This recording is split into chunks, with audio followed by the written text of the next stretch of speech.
To enable 5G network on the Redmi Note 15 Pro 5G, first of all, you will need to make sure that you have a 5G version of this device. So pay attention to the box, and if it says 5G on the box that you bought this device with, you should have an option to enable 5G for your network. Now to actually do it, let's open the settings on our device. Then we can scroll down and select mobile networks. After that, click on your card that you want to enable 5G for, and then there's the option to change preferred network type, and here select 5G.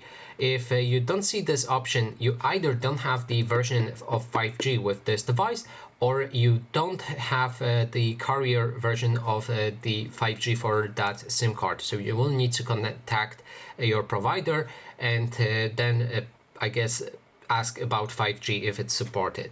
And that is basically everything. Thanks so much for watching, and if you like this video, please consider subscribing.